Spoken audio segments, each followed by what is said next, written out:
DGB grab bag, nice McBackup, injuries, and no more Tellin me there's a chance. 3 stars of comedy.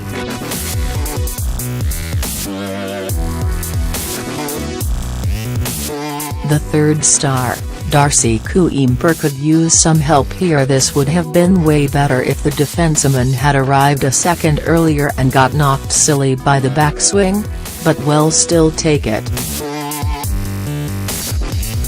The challenge was accepted on Twitter, which I'm pretty sure is a legally binding contract.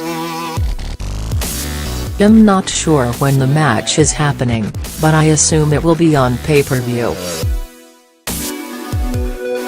No spoilers here, but I think we all know which heel is doing the dastardly run-in behind the referee's back.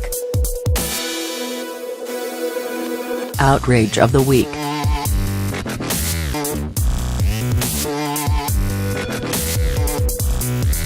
The issue: it was a tough weekend for NHL injuries, as Jack Eichel suffered a high ankle sprain and will miss up to 6 weeks. The Flyers lost Brian Elliott for a similar time frame after he aggravated an injury during a shootout, and Mike Smith got hurt at the end of a win over the Islanders. The outrage: the players got hurt because the NHL didn't go the Olympics. Is it justified? Wait, we are mad about this, right? Because we should be.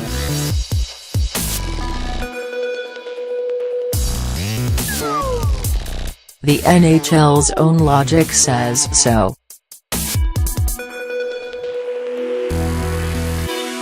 When the league decided not to go to the Olympics, several reasons were offered up, including disputes over marketing and finances and the general disruption of the schedule. But the league and its owners also made sure advance an argument that sounded kind of reasonable. They were just looking out for player safety, because anyone who goes to the Olympics might get hurt. That's certainly true, and having a star player go down with an injury can railroad a team's season. We saw it happen with John Tavares in 2014, and to this day Senators fans still maintain that Dominik Hasek's 2006 injury cost them a Stanley Cup. So whether you like seeing NHL players at the Olympics or not, you have to admit that the Gary Bettman and the owners had a point here. But here's the thing, the logic works both ways. If you can point to a Tavares or a Hasek and say they wouldn't have gotten hurt if it weren't for the Olympics, then you have to be able to flip it around when the pros don't go to the games. Fair's fair, after all.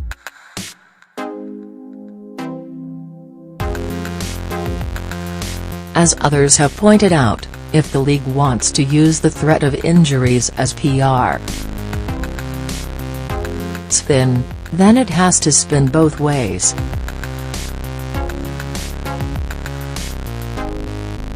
If the NHL were at the Olympics, Eichel would have been there getting ready to play a key role on Team USA, not falling awkwardly into the boards against the Bruins. Smith would have been on a beach somewhere.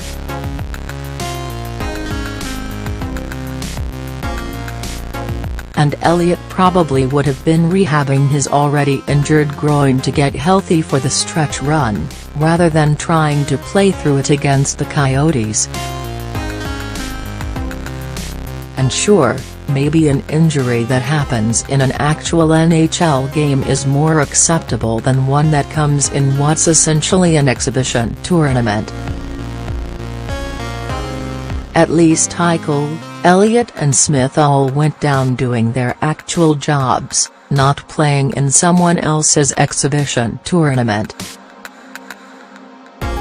That's not much consolation to them or their teams, but maybe it matters in the big picture.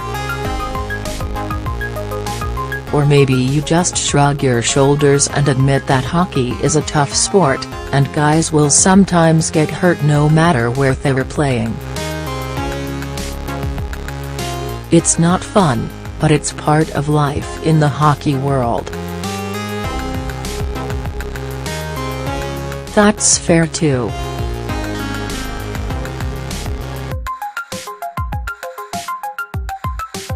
But whichever way you lean, just be consistent. The next time we have the Olympic debate in advance of the 2022 Games, don't let the NHL try to sell you on player safety as a reason not to go. You can't point to Tavares in 2014 and shrug off Eichel in 2018. It has to swing both ways.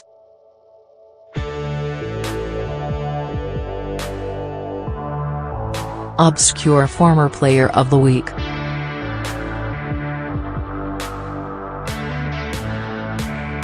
Dion Phaneuf was traded to the Kings this week in a deal that has plenty of salary implications for both teams, and could have a hand in deciding the Western playoff race.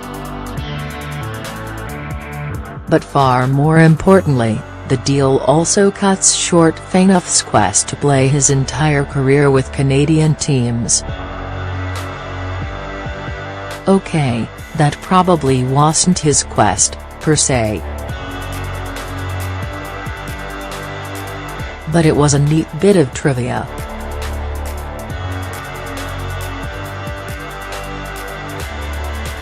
Phaneuf made it through 955 games while only playing for Canadian teams Calgary, Toronto, and Ottawa. That's pretty impressive, although well short of the NHL record. There have been several guys who played over 1,000 games while staying north of the border, including a few who have only played for one team at all. That list would include both Sedins, as well as Henri Richard, George Armstrong and Bob Gainey. But as best I can tell, the NHL record for longest career spent entirely on Canadian teams is actually held by another guy who, like Phaneuf, had split his time between 3 franchises, Matt Sundin, whose 1,346 games were spent with the Nordiques, Maple Leafs, and Canucks.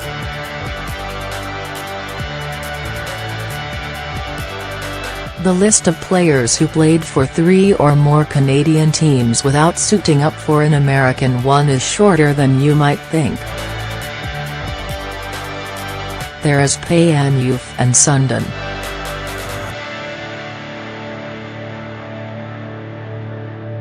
There's Jonas Höglund.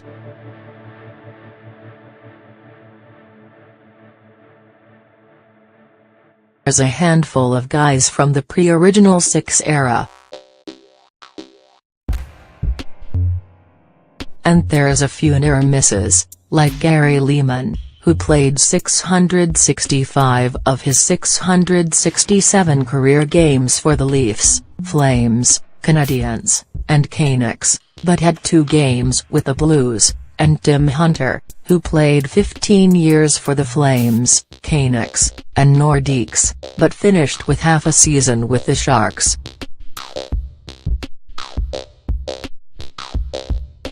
And then there's this week's obscure player, Len Esau. Esau was a big defenseman who was picked by the Maple Leafs in the 5th round of the 1988 draft, 3 spots ahead of Alexander Mogilny. He debuted with the Leafs during the 1991–92 season, then was traded to the Nordiques. From there it was on to the Flames and then the Oilers, before he came back to the Flames to finish his NHL career. In all, that's 5 stops for 4 teams, every one of them Canadian. And here's the amazing part, Esau's entire NHL career only lasted 27 games. He played 2 games for the Leafs, 4 for the Nordiques, 7 total for the Flames, and a career-best 14 with the Oilers.